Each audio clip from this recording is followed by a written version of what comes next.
Hello नमस्ते सम्पूर्ण YouTube प्रेमी दर्शक श्रोताहरुमा साथीहरु म तपाईहरुलाई आज प्रभु मोबाइल बैंकिङ एप्स जुन डिजी प्रभु रहेको छ उक्त डिजी प्रभु एप्सलाई चाहिँ हामीले कसरी कम्प्युटर तथा ल्यापटपको वेब ब्राउजरबाट कसरी चलाउने सम्पूर्ण कुराहरु तपाईलाई सिकाउन गइरहेको छु। यसको लागि तपाईले आफ्नो गुगलमा डिजी प्रभु मोबाइल बैंकिङ लगइन भनेर सर्च गर्न सक्नुहुन्छ। सर्च गरिसकेपछि फर्स्टमा तपाईले प्रभु बैंक लिमिटेडको एउटा वेबसाइट देख्न सक्नुहुन्छ लोगोको। यसमा ट्याप गर्नुपर्ने हुन्छ।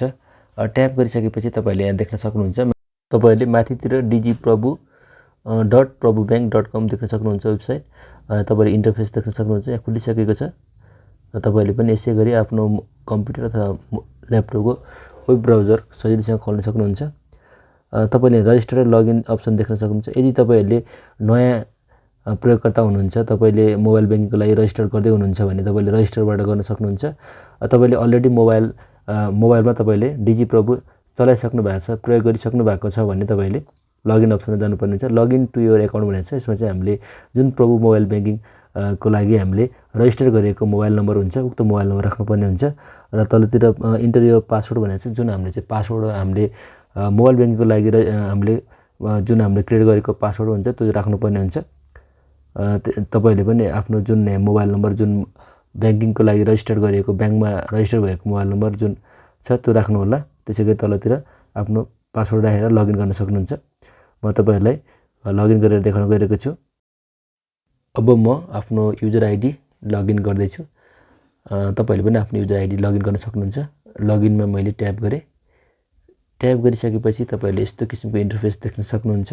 जुन इन्टरफेस जुन हामीले अलरेडी मोबाइल बैंकिङ प्रयोग गर्दा देखिने इन्टरफेस नै हो, तर यो चाहिँ अलि ठुलो स्क्रिनमा देखिने भएकोले हामीलाई प्रयोग गर्न र हामीले हेर्न चाहिँ निकै नै रमाइलो हुने गर्दछ। जुन हामीले अलरेडी हामीले मोबाइल बैंकिङ प्रयोग गर्दा लिएको अनुभव भन्दा अलि फरक अनुभव हुन सक्छ, किनकि यसबाट चाहिँ हामीले ठुलो स्क्रिनमा हुने हुँदा हामीले सजिलैसँग आफ्नो स्टेटमेन्टहरु देखि लिएर सम्पूर्ण युटिलिटी पेमेन्टहरु सम्पूर्ण फिचरहरु हामीले सजिलैसँग प्रयोग गर्न सक्छौं। तपाईहरुले जुनसुकै मोबाइल बैंकिङ एप्सहरु प्रयोग गर्दा पनि तपाईले पाउने फिचरहरु भनेको युटिलिटी पेमेन्टहरु, ब्रोकर पेमेन्टहरु, अनि हामीले रिचार्ज कार्डहरु देखि लिएर हामीले इन्टरनेटहरु सम्पूर्ण कुराहरुको बिलहरु भुक्तानी, पेमेन्ट रिसिभ गर्नेदेखि लिएर हामीले अलर्ट लोड गर्ने सम्पूर्ण फिचरहरु यसमा पाउन सक्छौं। जुन हामीले अलरेडी हामीले प्रयोग गर्दै आइरहेको फिचरहरु यसबाट सजिलै प्रयोग गर्न सक्छौं।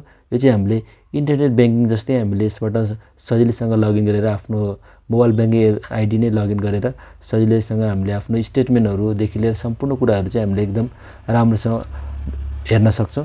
तपाईहरुले पनि देख्न सक्नुहुन्छ। तपाईहरुले जुन मोबाइल बैंकिङ प्रयोग गर्दै हुनुहुन्छ, तपाईहरुले पनि आजको मितिबाट तपाईले आफ्नो कम्प्युटर अथवा ल्यापटपको माध्यमबाट सजिलैसँग तपाईहरुले घर बसेर अथवा संसारको जुनसुकै कुनाबाट तपाईहरुले आफ्नो वेब ब्राउजरबाट सजिलैसँग प्रभु मोबाइल बैंकिङ एप्स डिजी प्रभु जुन प्रोडक्ट छ यसलाई चाहिँ हामीले सजिलै प्रयोग गर्न सक्छौं। तपाईहरुले पनि आफ्नो मोबाइल बैंकिङ खोल्नु भएको छैन भने आजको मितिबाट खोल्नु होला।